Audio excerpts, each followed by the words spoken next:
इस चैनल पर सब जुड़ने वालों को, सभी श्रोताओं को, दर्शकों को मेरा अभिनंदन, सप्रेम सादर नमस्कार। आज का विषय थोड़ा हटके है। मुझे बहुत पुराने एक साथी मिले, उन्होंने कहा कि आप तिब्बत पर कभी बोला करते थे, लिखा करते थे। भारत तिब्बत सहयोग मंच का काफ़ी वर्षों तक मैं ऑल इंडिया जनरल सेक्रेटरी रहा। उन दिनों देश के कोने कोने में जाकर के तिब्बत की स्वतंत्रता, भारत की सुरक्षा, इस विषय पर लगभग विषय यही होता था। लेकिन तिब्बत का सारा इतिहास, तिब्बत पर आज का संकट, चीन का तिब्बत को जबरदस्ती उसको अपने अंदर अनेक्स करना, मर्ज करना, उस पर जबरदस्ती उसको ऑक्युपाई करना,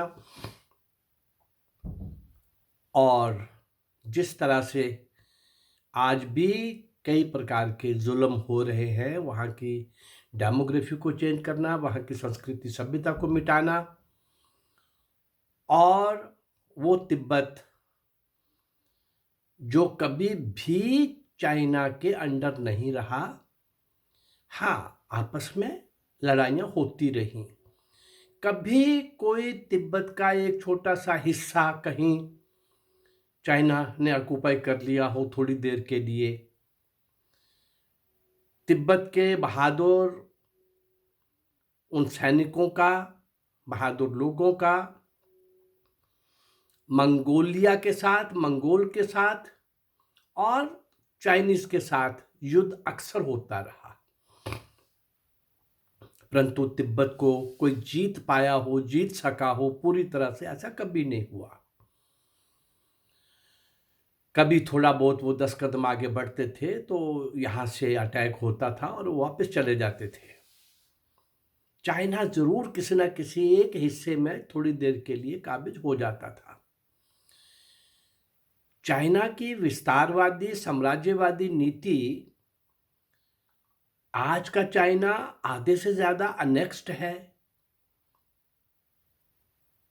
विस्तारवादी और साम्राज्यवादी नीति के कारण बहुत सारे पड़ोसी देशों को उसने हड़प लिया हुआ है, और वो विस्तारवादी और साम्राज्यवादी जो नीति है वो आज भी उसकी वैसे ही चल रही है। बहुत कुछ चाइना का आपने, अभी चाइना भारत का जो ताज़ा ताज़ा अभी गलवान की घाटी में झील के किनारे और उस पूरे क्षेत्र के अंदर जो आमना सामना हुआ है, दो दो हाथ हुए हैं, और चाइना को आज की डेट में सशक्त भारत से मुंह की खानी पड़ी है। परंतु चाइना जब तिब्बत के अंदर अपनी एंट्री मार रहा था 1950 में, तो यहाँ के प्रधानमंत्री नेहरू को उसी समय विरोध करना चाहिए था। तिब्बत चाइना और इंडिया के बीच में एक बफर स्टेट थी, बफर देश था। हजारों मील दूर चीन कहीं भी हिंदुस्तान के बॉर्डर में किसी कोने के साथ नहीं मिलता था। उसका तिब्बत में जबरदस्ती आने का मतलब था कि वो तिब्बत नहीं ऑक्युपाई कर रहा, वो भारत में आने के लिए स्पेस बना रहा है। 1959 में, इससे पहले कि वो तिब्बत को पूरी तरह से ऑक्युपाई कर ले, 1954 के अंदर 1954 के अंदर यूएनओ की तरफ से एक ऑफर आती है भारत को, सिक्योरिटी काउंसिल का परमानेंट मेंबर बनने की। जैसे वो 5 कंट्री आज वीटो पावर वाले हैं, 4 वो थे, 5वां चीन नहीं था, भारत को ऑफर हुई थी। परंतु सारी दुनिया के अंदर अच्छा कहलाने की होड़ में, इच्छा में, आकांक्षा में जी रहा वो पंडित नेहरू भारत को उसका सदस्य ना बनने देकर उल्टा रिक्वेस्ट किया कि उस चीन को बनाओ, वो हमसे बड़ा है, वो हमसे आबादी में थोड़ा बड़ा देश है, उसको बनाओ। उस समय का ये ब्लंडर, ये बहुत बड़ा ऐसा एक ऐतिहासिक ब्लंडर था, वो ऐसा हिस्टोरिकल ब्लंडर कि उसको क्षमा नहीं किया जा सकता। वही चीन जब 59 में 50 से ही उसने तिब्बत को इस प्रकार का, कभी एक कोने में कभी दूसरे कोने में, ल्हासा तक आने की, तिब्बत की कैपिटल ल्हासा तक आने की कई बार वो कोशिश कर चुका था। और ये श्रीमान जी हमारे प्रधानमंत्री, जिन्होंने कश्मीर का तो कबाड़ा किया ही किया था, वो कलंक आज तक मिटाने में कठिनाई हो रही है। 5 अगस्त 2019 को अगर ऐतिहासिक निर्णय आज के प्रधानमंत्री, गृह मंत्री, वो जो क्रिस्मेटिक जो एक स्टेप था वो ना लेते, तो पिछले 70-72 साल से वो हमारे देश ने भुगता है, वो नेहरू की ही करतूत का परिणाम था, नेहरू की ही बदनीयती का परिणाम था।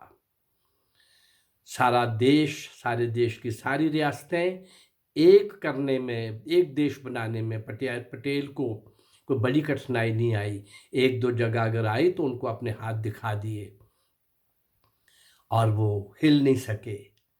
एक कश्मीर जो नेहरू ने अपने हाथ में लिया, आज मेरा कश्मीर विषय नहीं है। अभी कुछ दिन पहले भी मैंने, 2 दिन पहले भी जम्मू कश्मीर के अंदर ही एक वीडियो बना के भेजी है। बहुत पहले भी जम्मू कश्मीर के ऊपर रेगुलर मैं अब बोलने वाला हूँ, कुछ देर से बोल भी रहा हूँ। कश्मीर के अंदर जो हुआ सो हुआ, 1954 में मिली हुई यूएनओ की ऑफर को चाइना की तरफ शिफ्ट कर देना, ट्रांसफर कर देना, और चाइना को उसका आग्रह पूर्वक उसका मेंबर बना देना और तिब्बत की तरफ बढ़ते चीन को तिब्बत की तरफ बढ़ रहे बड़ी तेजी के साथ चीन को उसकी नीयत सब दिख रही थी। और पटेल जब जिंदा थे तभी पटेल ने नेहरू को लेटर लिख दिया था 1950 में लेटर लिखा था कि चीन बहुत बड़ा खतरा है और चीन का मुकाबला करने के लिए तिब्बत को बचाना बहुत जरूरी है। बड़ा डिटेल लेटर लिखा हुआ है। पर नेहरू जी तो अंतर्राष्ट्रीय नेता बनने की चाह में जी रहे थे। उनको तो बड़े बड़े ऐसे बड़े लिबरल दिखने वाला चेहरा, ऐसे कारनामे करने थे। ऐसी सारी स्थिति के अंदर पंचशील का उल्लंघन हो जाएगा कहकर नेहरू ने 1959 के अंदर चीन ने तिब्बत को जब बड़ी बुरी तरह से अपने कब्जे में ले लिया, बहुत अत्याचार करते हुए निर्दोष लोगों को, असहाय लोगों को मारते हुए, वहां की गुम्पाज को, धार्मिक स्थलों को तोड़ते हुए, वो तो कम्युनिस्ट कंट्री था, वहां की पीएलए जो पब्लिक लिबरेशन आर्मी जो उनकी कहलाती है, वो जब वहां पूरी तरह से काबिज हो गई, वहां के दलाई लामा किन स्थितियों में कैसे किस तरीके से बच करके नेपाल होते हुए वो भारत पहुंचे। हाँ, भारत आने के बाद उन्होंने ये कहा कि हम गुरु देश में आए हैं, ये हमारा गुरु देश है, हमको स्थान दिया जाए। हिमाचल के धर्मशाला स्थान के ऊपर, मैक्लोडगंज के ऊपर के अंदर एक पहाड़ी के शिखर पर उनको कुछ थोड़ी सी स्पेस देकर उनको वहां रखा गया और उन्होंने अस्थाई सरकार घोषित की। और अस्थाई सरकार, तिब्बत अस्थाई सरकार, भारत उसको मान्यता देता। पहले तो चीन के डर से भारत ने मान्यता तक नहीं दी उसको। और दुनिया के लिए, दुनिया के पास ये विषय लेके जाता नेहरू, भाई ये गलत हो रहा है, चूँकि देखने वाली बात थी कि 1959 में जब वो तिब्बत उसने पूरी तरह से ऑक्युपाई कर लिया, तो तिब्बत ही नहीं, वो भारत की एक बहुत बड़ी सीमा के ऊपर आके खड़ा हो गया, चुनौती बनकर। हमारा कैलाश मानसरोवर तो गया ही, और अभी तक वो अरुणाचल को क्लेम कर रहा है। 1962 में, 1959 में उसने तिब्बत को ऑक्युपाई किया, और 62 में इंडिया के ऊपर बहुत बड़ा हमला। कुछ देर पहले चौन लाई और नेहरू दिल्ली में हिंद चीनी भाई भाई, हिंद चीनी भाई भाई ऐसे नारे लगाने वाले, सारी दुनिया को अपनी दोस्ती की बड़ी बड़ी बातें करने वाले, एक रात को जब चाइना ने बहुत बड़ा हमला, उस सफ़ेद चद्दर की तरह बिछी बर्फ के ऊपर जब उनकी फायरिंग ने यहाँ कुछ हमारे सैनिकों की खून की नदियां बहानी चाहिए, वो नहीं बहा सकते थे। हालांकि उस समय जो हुआ 62 के अंदर, उसमें हम जो परास्त हुए, वो जो कलंक लगा, उसमें हमारी सेना नहीं हारी, उसमें हमारी सेना नहीं हारी। उस समय का नेतृत्व, आप लोगों ने हकीकत फिल्म देखी होगी, उसके अंदर वो एक यथार्थ आपने देखा होगा, सुना होगा। पाकिस्तान चाइनीज सेना आगे बढ़ रही है, हजारों की संख्या में सैनिक आगे बढ़ रहे हैं, और हमारी बहुत कम पिकेट्स के ऊपर, बहुत कम मोर्चों के ऊपर, बहुत कम सिपाही, बहुत कम एम्युनिशन के साथ, विपरीत परिस्थितियों में, टेंट्स के अंदर, नो बैरक्स, कोई पक्के मोर्चे भी नहीं,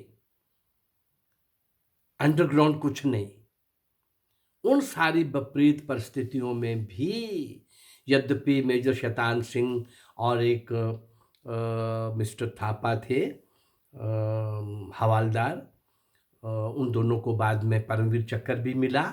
उन लोगों ने अपनी सामर्थ्य से कहीं ज़्यादा, बहुत कम कुछ होते हुए भी, सैनिक भी कम, एम्युनिशन भी कम, बहुत देर तक उनका मुकाबला भी किया। लेकिन हकीकत फिल्म का वो सीन आपको याद होगा, चीनी सैनिक आगे बढ़ रहे हैं और हमारा वहाँ का ऑफिसर बोल रहा है अपने बॉस को, अपने बड़े ऑफिसर को, कि अभी तो वो हजारों की संख्या में आ रहे हैं, हम अपने एम्युनिशन से काफ़ी लोगों को मार सकते हैं। यद्यपि वो इतने ज़्यादा हैं कि हम पूरी तरह से उनका सफाया नहीं कर पाएंगे, हमारा एम्युनिशन ख़त्म हो जाएगा। बहुत कम दिन, कुछ घंटे ही हम ऐसा कर पाएंगे, पर मरने से पहले हम उनके हजारों सैनिक मार तो सकेंगे। लेकिन अब क्या आ रहा है ऊपर से जवाब? No fire. जब तक उनका फायर नहीं होता। पंचशील में हम कमिटेड हैं, हमने कहा हुआ है हम पहले किसी पर हमला नहीं करेंगे। कितना बड़ा मजाक है, वो हमला करने आ रहे हैं पूरी वेपन्स के साथ, पूरी तैयारी के साथ, आंधी बन के आ रहे हैं, तूफान बन के आ रहे हैं, और उनको पता है कि इनके बड़े कम सैनिक हैं, इनके मुकाबले में 100 गुना ज़्यादा सैनिक आ रहे हैं, और हमारा बहादुर सिपाही ये बोल रहा है कि हमको अलाउ करो, हमको आज्ञा दी जाए, मरने से पहले हम एक एक सैनिक 100 लोगों को मार के मरेगा। No fire. जब तक उनका फायर ना हो। उनको फायर क्यों करना है भाई? वो तो आगे बढ़ रहे हैं, हमारी लैंड ऑक्युपाई कर रहे हैं, हमारी ज़मीन पर कब्जा कर रहे हैं, वो आगे बढ़ रहे हैं। अगर ये फायर नहीं करेंगे तो अपने लोगों को या तो वो कैद कर लेंगे, गुलाम बना लेंगे, ले जाएंगे, टॉर्चर करेंगे, या वो गोलियों से भून देंगे। मुकाबला करने से पहले ही आप खत्म हो जाओगे। ऐसा तो कोई सैनिक नहीं चाहता। जंग के अंदर, लड़ाई के अंदर वो लड़ता हुआ मारा जाए, उसकी ये इच्छा तो रहती है कि वो जीते या लड़ते लड़ते वहां वो देश के काम आ जाए। परंतु ये तो नहीं हो सकता कि वो आ रहे हैं और आप एक गोली नहीं चलाओगे। पंचशील का सिद्धांत जो नेहरू और कुछ लोगों ने मिलके बनाया हुआ है, पहले हमारा हमला नहीं करने का, और वो अभी तक भी चलता रहा। अब कुछ पिछले दिनों थोड़ा सा नीति में परिवर्तन आया है, अब उनके घर घुस कर के मारने की, और अभी जो कुछ उसने कोशिश की चाइना ने गलवान की घाटी में और पूरे उस लद्दाख क्षेत्र के अंदर, उसका मकबूल जवाब मिला, बराबर जवाब मिला उनको। आज की बदली हुई नीति के कारण पाकिस्तान और चीन अब हिम्मत नहीं कर सकता, दोनों मिलके भी आते हैं तो आज देश की सेना, देश का नेतृत्व, सब लोग तैयार बैठे हैं, हर तरह से तैयार बैठे हैं। 1962 का युद्ध भी हमारी सेना के कारण नहीं, हम हारे, लोग शहीद हुए बहुत कम होने के बाद भी। और अरुणाचल तक वो आ गए और 44,000 स्क्वायर मीटर,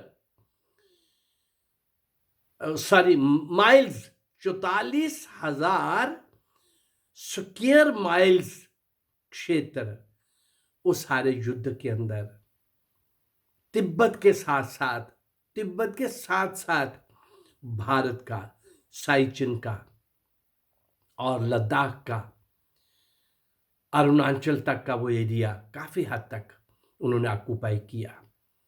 अभी अरुणाचल के अंदर वो आने के लिए और अपना क्लेम बराबर बता रहे हैं।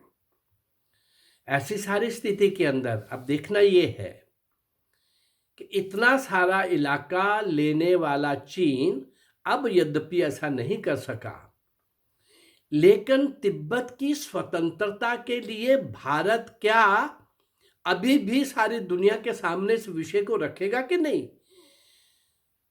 उस क्रूर चाइना की फौज ने जो वहां पर जिस तरीके से आज बहुत बड़े इलाके में उन्होंने वहां पर इंफ्रास्ट्रक्चर खड़ा करके, ट्रेन्स को लाके, रोड्स बना करके, एम्यूनिशन के बहुत बड़े बड़े सेंटर बना करके, हर तरह का वेपन वहां पर तैनात करके हमेशा के लिए भारत के लिए एक चुनौती खड़ी की हुई है। 1959 तिब्बत के ऑक्युपाई होने के बाद अगर उसी समय हम थोड़ा सा संभल जाते और सारे दुनिया के अंदर इस विषय को लेके जाते, ना 62 होता, ना 44,000 स्क्वायर माइल्स हमारी लैंड जाती, और आज तक वो उसी विस्तारवादी और साम्राज्यवादी नीति के नशे में चूर है, झूम रहा है। यद्यपि इस बार उसको अच्छी तरह से मुंह की खानी पड़ी है, वापिस जा रहा है, उसके फरिश्ते भी जाएंगे, आगे वो हिम्मत नहीं कर सकेगा। लेकिन चाइना पर विश्वास करना ये गलती होगी। नेहरू वाली गलतियां ये सरकार ना दोहराए तो अच्छा होगा। हमको पूरी तरह से तैयार रहना होगा, हर प्रकार से तैयार रहना होगा। तिब्बत की स्वतंत्रता के लिए लड़ना ये तिब्बत पर एहसान नहीं है हमारा। तिब्बत की स्वतंत्रता भारत की सुरक्षा के साथ जुड़ा हुआ संबंध है। अगर तिब्बत स्वतंत्र होता है तो भारत और तिब्बत के बीच में एक पुलिस वाला व्यक्ति नहीं होता था। तिब्बत भारत को अपना गुरु देश मानता था। बुद्धिज्म जो गया वहां पर और भी आगे गया, चाइना में भी गया, लेकिन तिब्बत के लोगों ने तो हमेशा, चूंकि महात्मा बुद्ध यहां हुए, अपना गुरु देश मानते थे। इसी कारण से 59 में वो वहां से भाग करके भारत की तरफ आए। कितने कष्ट और कितनी विपरीत परिस्थितियों में कैसे वो लिबरल चाइनी आर्मी के से बचते हुए जान हथेली पर रखकर किस प्रकार से, और तो और नेपाल के माओवादियों से भी किस प्रकार से बचते हुए, हमेशा ही उनको लगता था कि कभी भी गोली कहीं से भी आकर के हमें पूरी तरह से निकाल जा सकती है, छल नहीं कर सकती है हमें। उन सब परिस्थितियों के अंदर पहुंचे हुए दलाई लामा आज विश्व के अंदर अपने विषय को रख रहे हैं। यहाँ से अस्थाई सरकार चला करके उनकी जो गतिविधियां हैं, उनका जो संघर्ष है, वो आज किस स्टेज पर है, इन सारी बातों को मैं समय समय पर आपके सामने रखता रहूँगा। आज केवल इतना ही है कि मोटे रूप में पता चले कि तिब्बत भी एक विषय है, भारत की छत, हिमालय की छत, त्रिविष्टप नाम से शास्त्रों के अंदर हमारा त्रिविष्टप यानी स्वर्ग भूमि, उसका इसके पीछे का भी इतिहास, तिब्बत का इतिहास, चाइना और तिब्बत के बीच का कन्फ्लिक्ट, कितनी बार उनका आपस में लड़ाई हुई, कब कौन जीता। लेकिन आज भारत का जो फर्ज है, अब भारत चूंकि इस समय दुनिया की 2 4 5 बड़ी शक्तियों में इसका स्थान बन रहा है, इसका कद ऊंचा हो रहा है, इस बड़े हुए कद का फायदा उठाना चाहिए और तिब्बत की स्वतंत्रता की आवाज उठानी चाहिए। ये तिब्बत पर एहसान नहीं होगा, हमारा ये दायित्व भी है।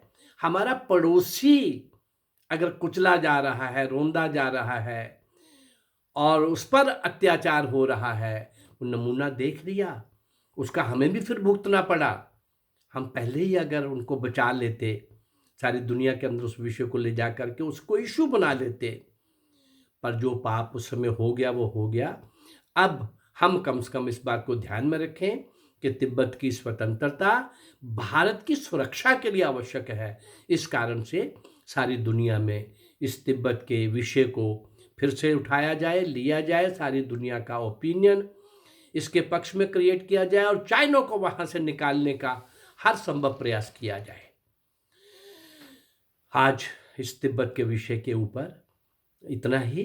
ये एक बहुत पुराने मित्र के कहने पर कि भाई आप तिब्बत जैसे विषय पर इतना बोला करते थे, लिखा करते थे, न्यूज़पेपर में दिया करते थे, बहुत बड़े बड़े हमने आपके वो आर्टिकल्स पढ़े हुए हैं, और अब नहीं आप उस पर बोल रहे। जब आप इस चैनल पे बहुत सारे विषय ले रहे हो तो उस समय के बोले हुए अपने तिब्बत को फिर से याद कर लो। मुझे भी लगा कि मेरा भी दायित्व है कि इस जस्ट कॉज के लिए, इस अच्छी लक्ष्य के लिए, इस लक्ष्य की प्राप्ति के लिए और तिब्बत की स्वतंत्रता के लिए, भारत की सुरक्षा के लिए मैं ये भी दायित्व निभाऊंगा।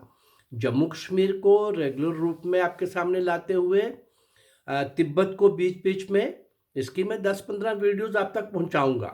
हर वीडियो आपको अच्छी लगेगी, इंफॉर्मेटिव लगेगी, और इसके साथ साथ जो इस चैनल का मूल उद्देश्य है, उन अनसंग हीरोज को, भारत की स्वतंत्रता के लिए लंबे संघर्ष के अंदर असंख्य, अनगिनत वो मौन तपस्वी जिन्होंने सारा जीवन देश की स्वतंत्रता के लिए, भारत माँ को स्वतंत्रता की बेड़ियों से मुक्त करने के लिए अपना सर्वस्व निछावर कर दिया, और उनको इस भारत के इतिहास में कहीं स्थान नहीं मिला, कोई नहीं जानता उनको।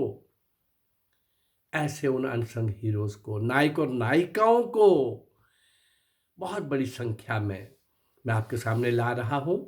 लगभग 65-70 वीडियोस में लगभग 50 क्रांतिकारी मैं आपके सामने ला चुका हूं। उन्हीं में से शायद आप 2 4 5 को ही जानते होंगे। ऐसे ही आने वाले समय में मैं वही काम, मेरा मूल इस चैनल का लक्ष्य जो है वो मैं नहीं भूलता, लेकिन बीच में जो ज्वलंत समस्याएं हैं और जम्मू कश्मीर में सेंट्रल यूनिवर्सिटी में होने के कारण जम्मू कश्मीर आज भी बड़ा कम्प्लेक्स प्रदेश है। बहुत ऐतिहासिक निर्णय के बाद 5 अगस्त 2019 को 370 और 35 से हटाने के बाद बहुत सारी समस्याओं का सलूशन हो गया है, हो रहा है। अभी कुछ बातें और हैं, अभी और कुछ स्ट्रॉन्ग एक्शन लेने बाकी हैं। मुझे लगता है कि जिन्होंने इतना बड़ा स्टेप लिया है वो इनको भी ले लेंगे और इसका भी सलूशन देंगे। परंतु मैं जम्मू कश्मीर का वास्तविक चित्र इतिहास के रूप में और जो कुछ भी घटित हुआ अभी तक, उस सारी बातों को और आज जो हो रहा है उन सब बातों को सप्ताह में एक दिन जम्मू कश्मीर मैं आपके सामने रखने वाला हूँ। जम्मू कश्मीर की इंटीरियर न्यूज़ को आप तक लाने वाला हूँ। ये आज भी सेंसिटिव प्रदेश है कई मामलों में। जब मैं आपके सामने इन सारी बातों को लेके आऊँगा तो आपको स्वयं लगेगा कि इस जम्मू कश्मीर को भी हम नहीं जानते, और जम्मू कश्मीर आप अच्छी तरह से जान सकें। नो योर जम्मू कश्मीर, इस हेडिंग से मैं ये विषय देता रहूँगा। तिब्बत आपके सामने लाता रहूँगा। देश के ज्वलंत जो और प्रश्न हैं, ये किसान आंदोलन, ये देश के गद्दार और इस प्रकार की बहुत सारी बातें जो आज भी देश के अंदर सख्त कानून ना होने के कारण जो तमाशे हो रहे हैं, इन तमाशों के खिलाफ भी बोलता रहूँगा, आपके ध्यान में भी लाता रहूँगा। और भारत की केंद्र सरकार से बराबर ये प्रार्थना, रिक्वेस्ट, आग्रह करता रहूँगा कि गद्दारों के लिए देश के कानून सख्त होने चाहिए, फास्ट ट्रैक कोर्ट के ऊपर लिए जाने चाहिए, और उनको शीघ्र अतिशीघ्र अगर वो दोषी सिद्ध होते हैं तो उनको दंडित करना, और अच्छा बड़े दंड के साथ दंडित करना, ताकि बाकी लोगों को पता चले कि अगर हम अपनी माँ के साथ गद्दारी करेंगे तो इस पाप का जो हमें दंड ऊपर तो जो मिलेगा सो मिलेगा, इस देश की धरती का कानून भी हमें क्षमा नहीं करेगा। अगर मेरा ये प्रयास आपको अच्छा लग रहा है तो आप इस चैनल को लाइक करिए, सब्सक्राइब करिए और लाइक करिए। जय भारत, नमस्कार।